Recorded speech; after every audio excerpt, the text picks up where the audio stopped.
Hey guys, let's go over this week's TWAB, and no, it has nothing to do with Transmog, because you know what? They shouldn't change it. Anyway, back to the beefy TWAB we have for this week. First on the agenda is Vault of Glass. This raid is coming back next month on May the 22nd, and its launch time is 10 a.m. Pacific, and it's on a Saturday. So, you know, most people are going to be able to get this one done, just like they were able to get Deepstone Crypt done, because it's on a Saturday, it's not during the week, and if you're at max power now, you are ready for the raid, because its power will be at 1300 with contest mode enabled. There will be slight changes. Hopefully the mechanics aren't too boring like the original counterpart for Vault of Glass, so I don't get bored of it within the first week. Players who have done Vault of Glass before will have a broad understanding, but will have to adapt to some changes, which hopefully their changes are more of a gameplay change and not of anything else change. Like I said before, contest mode is enabled. This will put the light of everybody 30 light under the max for the raid, which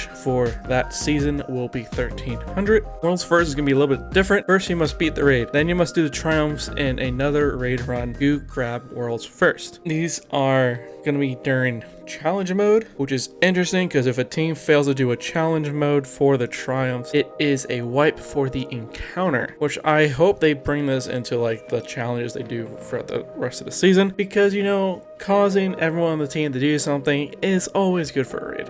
Challenge mode and the triumphs for day one will disappear after 24 hours. Challenges will come back later in the season, and there will be raid and monthly rewards for Vault of Glass specifically, which is kind of cool because, you know, it means it's not just, you know, a jacket. Maybe it's something else. Maybe, you know, maybe a Gorgon plushie.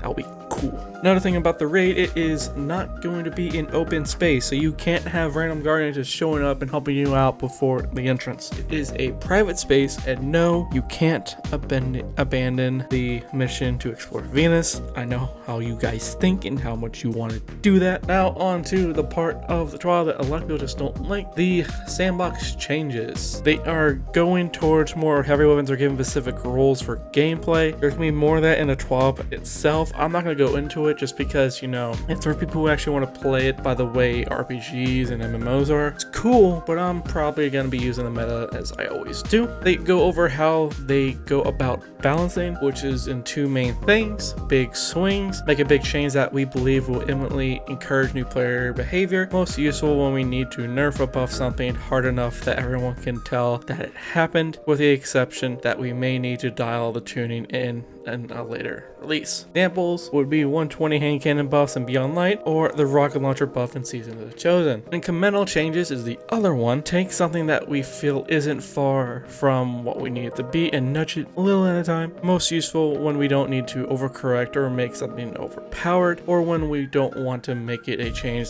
with huge test weight. We prefer smaller, safer changes. An example of this would be the precision auto change outlined below, or the Season Arrival's high impact pulse change, which were good changes. Speaking of the auto change, for 50 autos, its headshot damage will go from 17 to 18. Blues, since they added the bow and the machine gun into the whirlpool, now they're adding the linear and the breach grenade launcher into whirlpool again. Speaking of linears are getting a 15% headshot bonus damage and 20% more reserve ammo. The other thing is they are gaining a 2-meter fall off damage increase at range stat 0. On to perk changes. This is where some of the good stuff is happening as well. Subsistence is something that I don't usually go for rolls, but now I might go for more subsistent rolls because it no longer reduces ammo reserve, which was the major drawback, but never saw it was useful because of that specific drawback. But in addition, submachine guns receive same amount of ammo as autos per kill, which will make subsistent submachine guns a lot more viable. High impact reserves and under pressure are always active when conditions are met. How it used to work, you had to fire a bullet and then it would be active for the rest, but now as long as you're in the right criteria, it's going to be active. Unrelenting is going to be easier to trigger in PvE just because you have to do so many kills now, but after the change it's going to be a lot less, so you're always going to get the health back, which is going to be really good for high-end activities like Grandmasters. Sympathetic Arsenal is getting a plus 20 reload reload. I still don't know if I'm gonna go for any of these just because I don't like the perk in general. Another good perk change would be Dragonfly works on servitors and heavy shanks. Now, if only they could fix the issue where, you know, shanks don't have a crit spot, so we can't really get Dragonfly.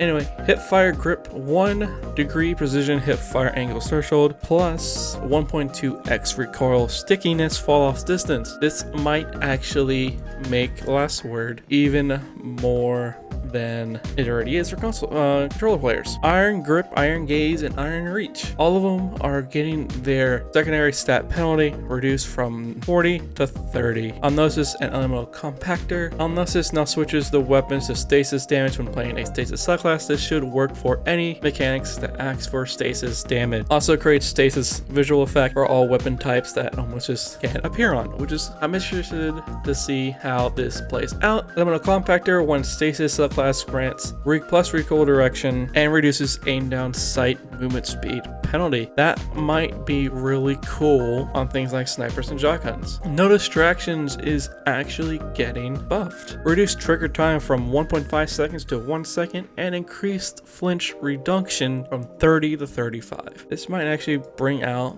more of the snipers that hold those distractions, and you might see those more often in PvP. For mods, Adept Mag and Adept Targeting are the ones getting changed. Adept Targeting reduces secondary stat penalty 20 to 15. Fixed Adept Mag not granting reserves when applied to a sword. That's actually really cool for Solar Flare, just so you get all the explosions. Changes happening to exotics. For the exotic, Mida Multi-Tool. Changes to Callous Perk from Outlaw to No Distractions. This might actually be cool with the new change that they did for No Distractions. For Hawkman, increase the priority of the Paracausal Charge, Paracausal Shot buff text, because usually it's always going to be appearing at the bottom list, and if you have too many buffs, they'll just disappear and you only know how many shots you have. For the future. For shotguns, we want weapons to be more viable on all maps, and we can achieve this through tuning and giving other special weapons room to excel. This is cool because I'm tired of seeing shotguns in every map, and because unless you have a shotgun on you personally, most shotgun users are really hard to take care of, which is something I hate. Dead Man's Tail is another one getting touched on in the future. We have a change ready to go that reins in its ability to challenge sniper rifles, 120s, and scout rifles while in hipfire. This is not happening yet. This is more of in a later date, but yeah, if you talk to any 120 main, if you deal with anything with Deadmans, they will hate you because they are right in the competitors for like the top spot. It's either Deadmans or 120s, just because Deadmans is pretty much last word as a scout rifle, which is amazing. Anyway guys, that's the TWAB for this week. I will be streaming every Tuesdays, Thursdays, and Saturdays on Twitch. Link for that down in the description down below. We just have fun and we chill and we vibe. If you want to come check it out, that's awesome. You can drop a follow on it, and I'll see you guys in the next stream, in the next video. Love you guys. Bye.